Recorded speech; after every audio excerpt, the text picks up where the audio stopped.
What's up, sweet tart? What's up, Milky Way? For no reason at all. Do you like Milky Ways? I do. I actually love Milky Way. I like the dark ones, not the regular ones. The reason that's been on my brain is because last week I posted a thing on my Instagram that said my favorite part of the song Thank You for Being a Friend is in the song when they talk about dying and floating into the Milky Way galaxy to ascend to the next level of existence. Did they say that? They do in the third verse, but the third verse is never played on television. Oh, yeah. That's why I don't know what you're saying. I'm like, is it real? You just make that up? But it's funny, if you listen to the whole song, there's a whole part where he's like, and then when we die and ascend to the Milky Way. It's like what is going on with this song? What? I don't even want to hear it. I feel like that ruins it. When I posted that meme, everybody was like, this is so funny. I'm like, it's real. I'm like, look up the lyrics on Google. That's so funny.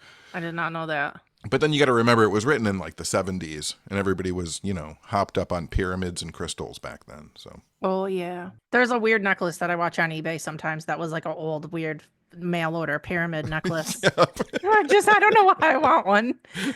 I just do. They're like numbered. Oh, yeah. And they had the Dracula dirts back then, too. Listen, when I was a little kid and I used to read Fangoria magazine, the back page of every Fangoria magazine was the little shitty gold-plated coffin filled with Dracula dirt. Yes, I want one. I want one so bad. I hate myself for wanting one. And I was like, that is what I need. But $2.95 is too expensive. Yeah, it's probably like $100 on eBay now, and I'm not going to get one. Stupid.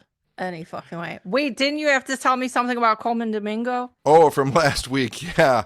This is going to lead into a big topic of conversation. Do you want to start it now?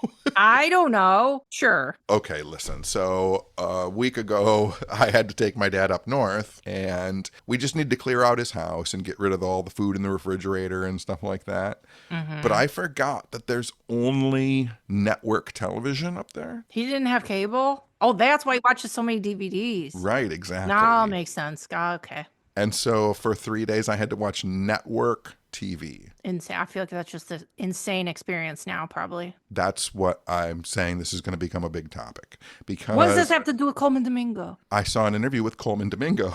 Was he on Whose Kelly? talk show he was on? Nope. Was he on, what's her face? Jennifer Hudson? Yes, he was. Yes. I did it. Have you ever watched the Jennifer Hudson talk show? Just the clips online and the dance hallway. Okay, because Jennifer Hudson's talk show is saying to people, so you're in the new Michael Jackson film. What was that like? Did you like Michael Jackson? Okay, here's a clip of the Michael Jackson film. Was it weird being in the Michael Jackson? No one's having an actual conversation. Like, you and I are talking when we're doing this podcast. Yeah. No one, whether it's Kelly and her husband or Kelly Clarkson or Jennifer Hudson, no one has a fucking normal conversation. And after 3 days, I was losing my fucking mind because that's all I had access to. During the day, it was Kelly, Jennifer, Drew Barrymore. Like at night, I was watching Jimmy Fallon. Jimmy Fallon is the worst show on television. He's the worst interviewer, yeah. He's like a 7-year-old who needs Ritalin, trying to interview people and going crazy. And he overreacts to everything that they say. Like, it was crazy. And then, when is the last time you've watched network game shows? Never. Not since I was a tiny child, probably. Do you know what The Floor is with Rob Lowe? Absolutely not. No.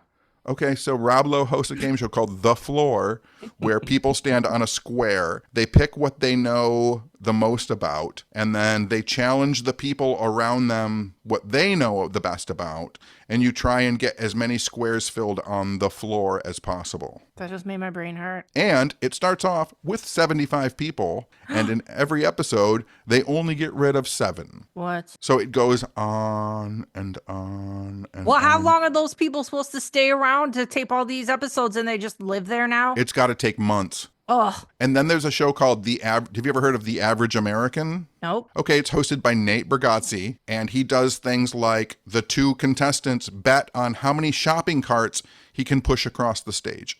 What are we doing? And I'm exhausted then I hearing this. almost lost my mind because I watched an episode of the most recent Survivor. I did used to be obsessed. I watched probably the first 32 seasons of Survivor. I used to love that show. Okay, so I watched what is now like the 54th season. Yeah. Yeah, I gave up at some point. And this is literally, I almost broke an 80-inch television set up north at my dad's house because there was a guy and he swam to a dock to get his challenge and he opened it up and the challenge was from Jimmy Fallon. And Come on. I On the island? and I was like, why is Jimmy Fallon writing the challenges for Are they like Survivor? sponsoring? They're sponsored. Those are different networks, aren't they? Yeah, they are. I was losing my mind. I'm so confused. This clue is sponsored by Oreos. But wow, it was crazy. And then this is what's even stranger. There was 4 hours every night of Comics Unleashed with Byron Allen. Oh yeah, that's what they replaced what's this Colbert with. I don't know if you've ever watched that show. No. I've never watched anything that you're talking about. Who is any of this for? Homebound 80-year-old men in northern Michigan. who own 62 episodes of or 62 DVDs of Twilight. Good grief. That all sounds terrible. I know we're complaining about streamers, but I would rather, I guess, pay to watch some other shit than watch all of that. Yes, 100%. Even though that shit ends up on the streamers anyway. I wish your Coleman Domingo story had more fucking Coleman Domingo in it and less of whatever the fuck else all of that was. The questions that she asked him literally were like, how long did it take to put your makeup on? That's like the problem is they have these set questions and unlike us, they can't like banter and they're probably scared to piss everybody off in the world. So they can't even if they get thought of the best question to a follow-up question, they probably can't ask. And that's stupid. And well, the thing is too, is those shows, like I could tell Coleman Domingo like started to give like really awesome answers. Yeah. But you can tell they're like edited. Oh. So it was super boring because he would start to say like, well, it took like 2 hours, but then like the makeup artist, and then there's like a cut to go to Jennifer Hudson nodding.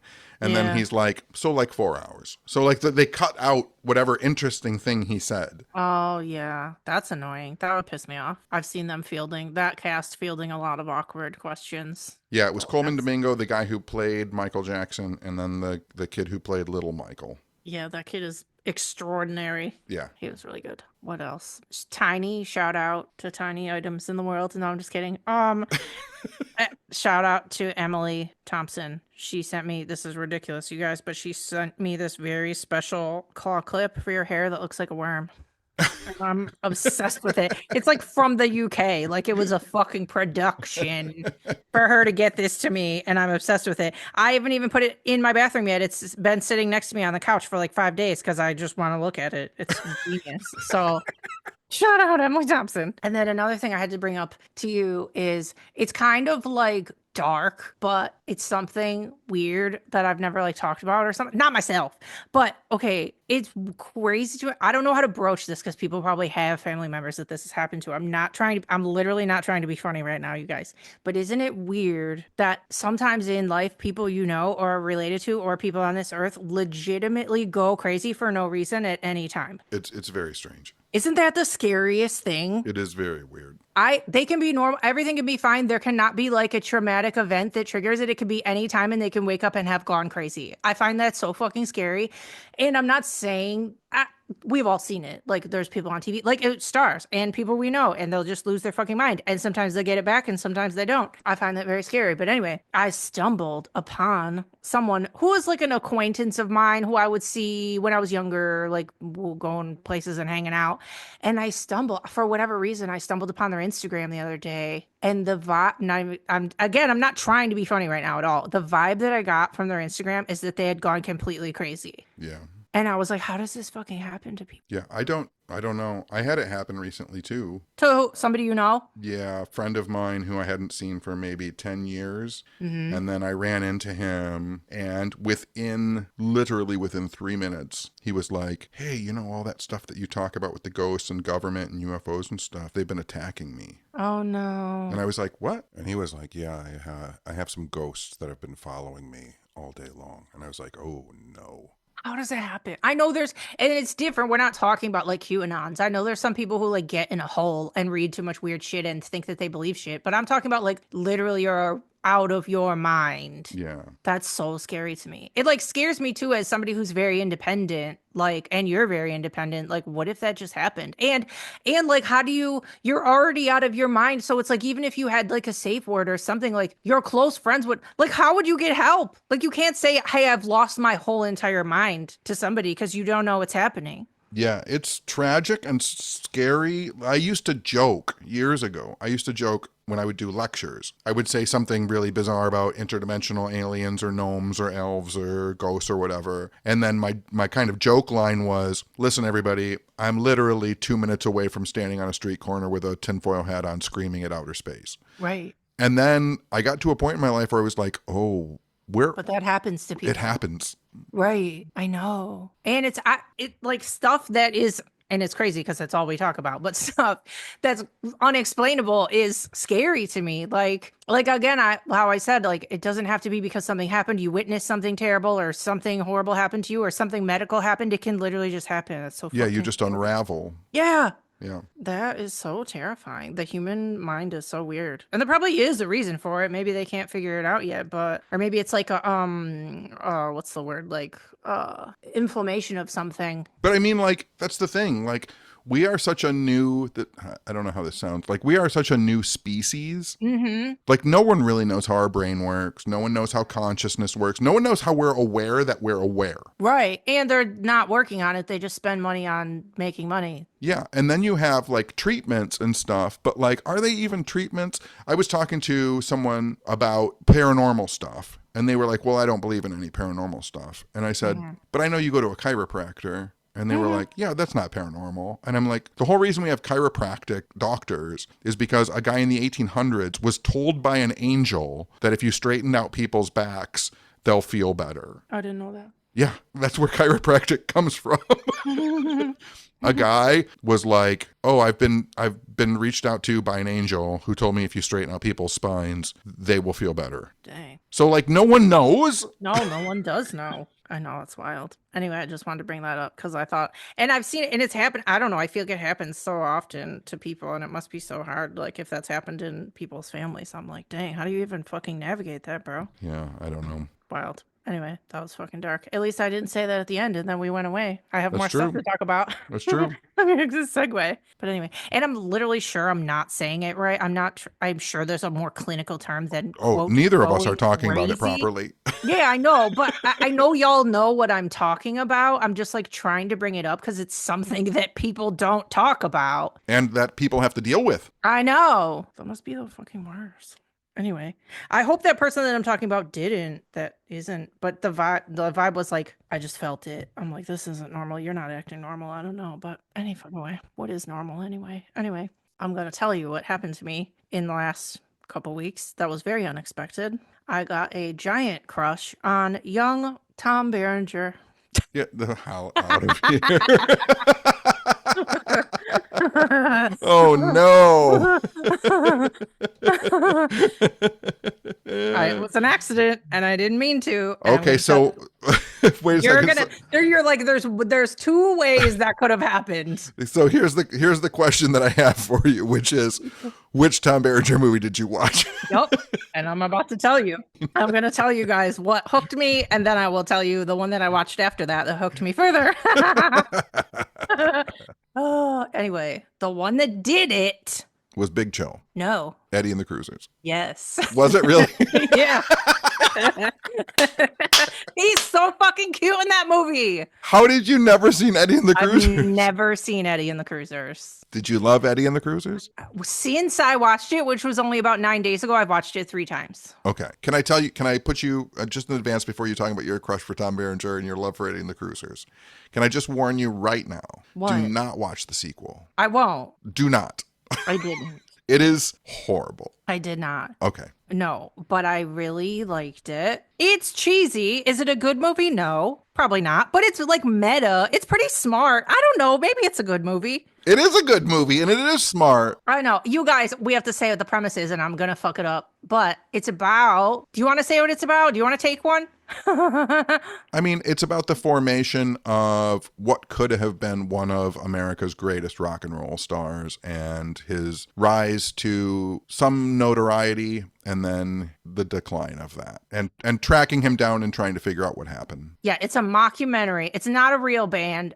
They start you by saying this band was huge at a certain time and what happened. And there's a reporter and she's trying to dig into what happened and how the band got their rise and fall and what happened to the lead singer. But none of this is real. But people say that it's kind of like, what is it, Bruce Springsteen and the E Street Band? Is that real? Yeah, they talk about it being Bruce Springsteen and the E Street Band. And then there's also kind of allusions to like the Doors. Oh, yeah, I could see that. Like what would have happened if Jim Morrison wouldn't have died. Yeah. Because he started experimenting with new types of music and oh, yeah. Where would they have gone? Yeah. So basically the hot shot of the band is the lead singer guy. And it's quite honestly some of the most convincing lip syncing you'll ever see in your entire life. Mm-hmm. But it's not really him. But it looks like it's fucking him. It's John Cafferty and the Beaver Brown Band.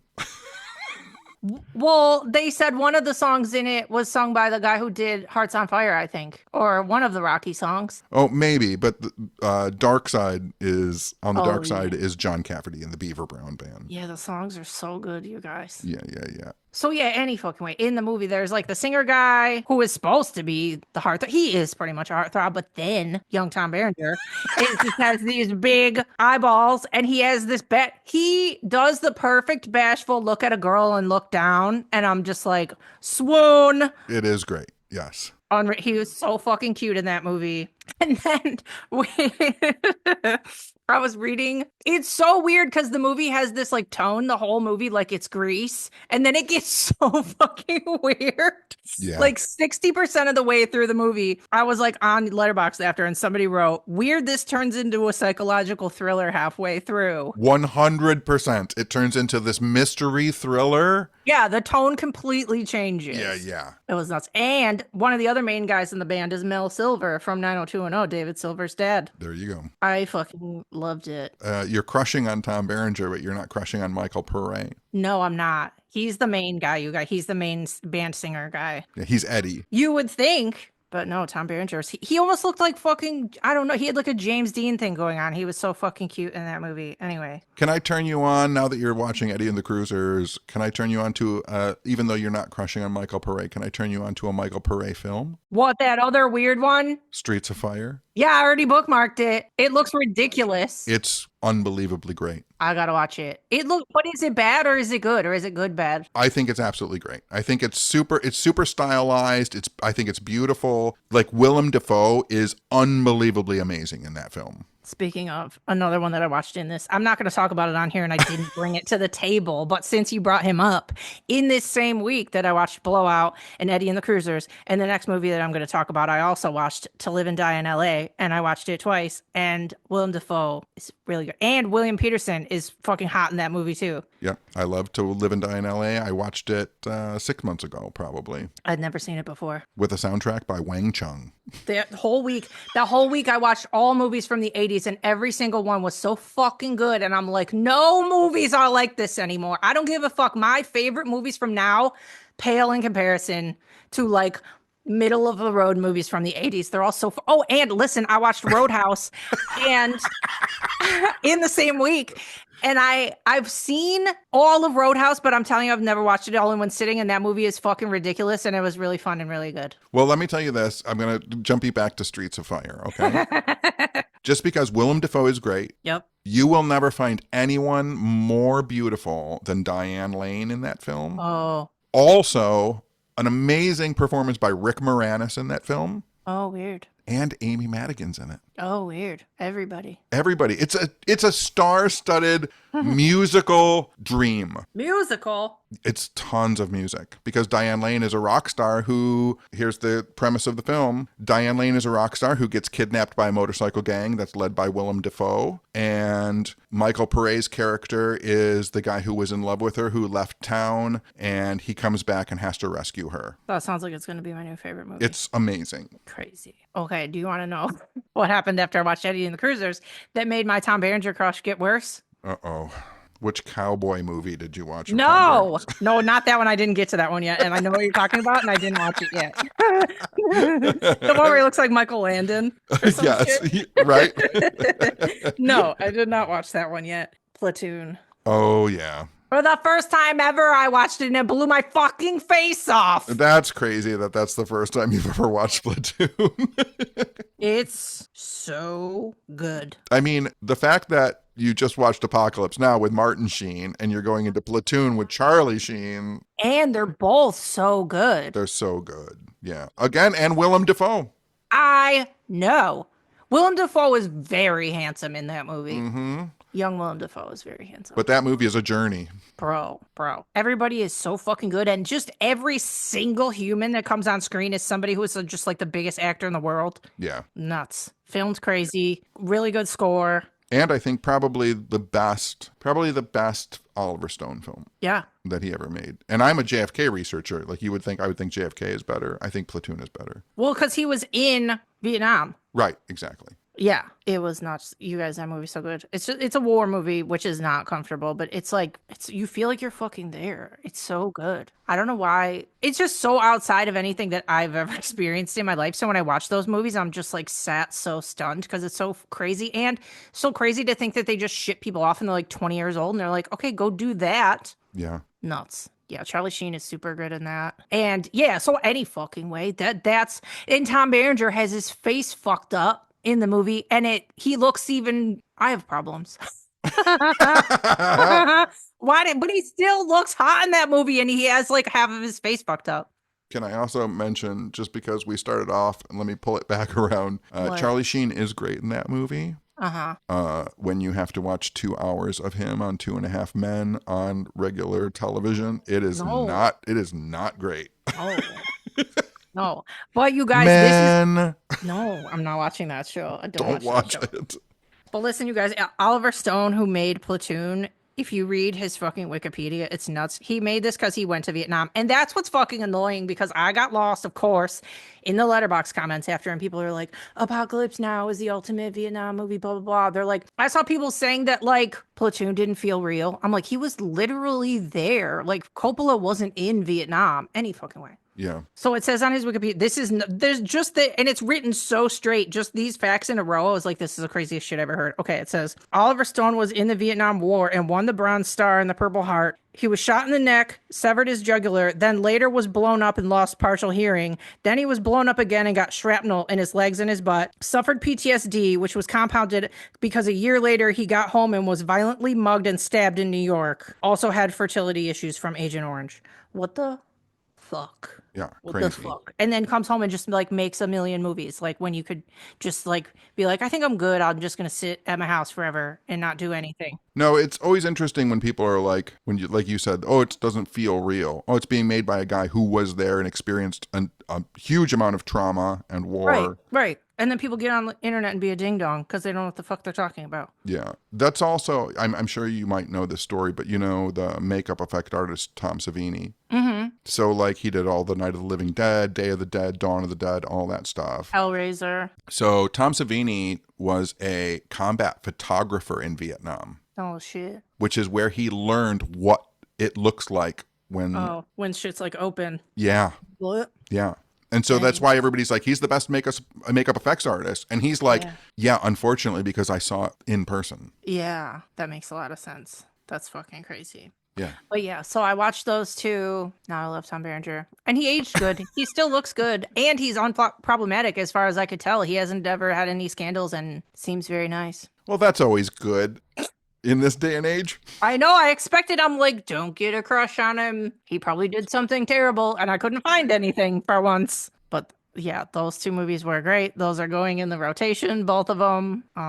But yeah, Platoon is another one where I know we were talking on the last episode about something that you'll think about for days. Like there is a couple different crazy things that happen in Platoon where you're like, whoa, that was fucking nuts. And you don't see them coming and they're nuts. Yeah. It's not Forrest Gump. No, it's not. No, it's No. not a good time at No. all. None of it is a good It's time. not a good time.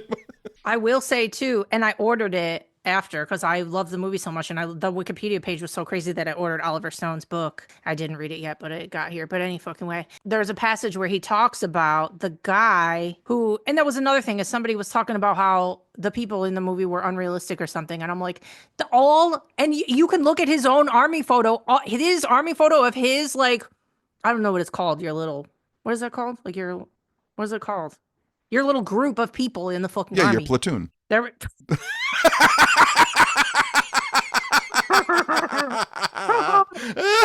I'm never beating the allegations. What a dumbie. I'm never beating the allegations that I'm not a dum-dum. Anyway, but if you look at his photo of his real homies in war, and then you look at the cast, they're all his real people. Yeah. They all look exactly like the people he served with, but any fucking way. He has a whole passage about that was the dumbest thing I ever did on here. Literally. But no, there is a whole passage about the guy who he modeled Tom Berenger's character after, who's like pretty terrible in this fucking movie. And he's like, he talks about how he's like, he was hard to look at, but you could tell he was very handsome at some point. And he was somebody, when he spoke, you listened. And then he had this sentence about how he had been turned into like a Phantom of the Opera. And I'm like, dang, this is fucking so good. Like everything he was writing, I'm like, this is crazy stuff. I gotta read this book. So yeah, I really loved it. Any fucking way. That was dumb. I just have one more movie to talk about, and that's all I have. I got to watch it today. I got to go to a critic screening. It was me and fucking 3 dudes in a room. But the studio bought us concessions today, so I got free concessions, so that was cute. Yeah, I got to see very early, but it comes out May 15th. It's called Is God Is. It's by, I'm going to tell you what it's about, but it's kind the visually, and I hate doing this. I hate when people say they're like when a female does something good and they'll be like, oh, she's like a female fucking Michael Jordan. Like, why? No, she's just her. Right. So I fucking hate when people do that, but I have to tell you guys what the visuals of the movie look like so you can fucking understand, because it's her first movie ever. Anyway, if you like Tarantino, Jordan Peele, Ryan Coogler, it had big time those vibes, except it's from a first time black lady writer director, and she fucking smashed it. This movie is so cool. The premise is, and it's not really a spoiler, it's just literally the whole movie. Like, basically, there's these 2 twin girls, and they had something super tragic happen to them, and then they go on like a journey of revenge. Okay. And it gets super twisted, but it's very funny and stylish. And the way they do it goes back and forth between like what happened and present day. So the way they do the memories is so cool. There's like, I'm not going to tell you who they are, and don't look it up. There's some really big stars in it. And when the reveals happen as the movie goes along, it's so good because you didn't know anybody big was in the movie. It has really good color, really good practical makeup and gore. It's not like, again, it's not like a happy movie. It's a pretty, like, it's brutal. It is brutal. I feel like maybe from the marketing, you would think it was like a cool or funny or normal movie. It's pretty, not, like honestly, like a Tarantino or a Jordan Peele movie. Like, it gets fucked up, but everybody in it is so fucking good. I want to see it like a bunch more times. I was really stoked. How was it received by your fellow critics? I think they liked it. I don't know. I thought it might have been a little bit too much for them, honestly. They seemed a little stunned, but you know how the fucking more twisted, the better. Also, it had like big, like girl power energy because there was like 2 girls on a revenge mission the whole fucking movie, but with good reason. But also, like, I don't know how to put this, but like, I think people think they're, when they're put in certain situations, how would they act according to their morals? And I don't think some people have a moral code, and if someone fucked them over, they wouldn't do anything about it because but there's other people on this life who would be like, well, I'm going to come fuck you up about that. Okay. You know what I mean? So I think when people see like gnarly revenge type movies, I think it takes them out because they wouldn't act that way. But it goes back to what we've said on here a million times. Like, a movie doesn't have to have the same moral code as you. And that's why it's fun to watch, because maybe it is something you would never fucking do. And that's why it's interesting. But it was so good. It's so stylish. It's only 90 minutes or 95 or something. And it's a female writer director, and I'm sure it's going to be like a tiny movie, and you should go see it if you like twisted, weird movies. It's called Is God Is, and it was fucking great. Well, there you go. It's for you. It's for me, big time. It was sick. It was really good. Everybody in it was so good. And you got free popcorn. And I got free popcorn and and a frozen Coke. Okay. I wasn't going to get anything. It was one of those days where, because the screening was at 3 o'clock in the afternoon, and I'm like, I don't want all this sugar and salt. And then I walk in and they go, oh no, the movie people or whatever the fuck, the studio, they'll pay for your concessions. So you want some? And I'm like, well, I do now. You were like, give me pretzels, give me popcorn. I almost did. I swear. The other two guys in there got the pretzels, and I thought I didn't want to hold us up, and those usually take forever, but they did it. I should have got those, but You fucked up.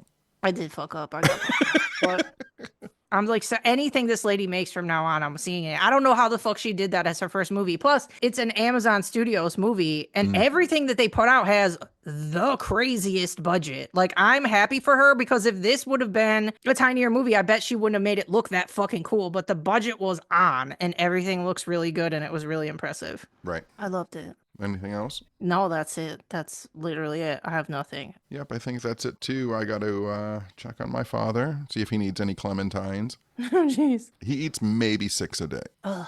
I mean, I like clementines. I just don't know if I like 6 of them a day. No.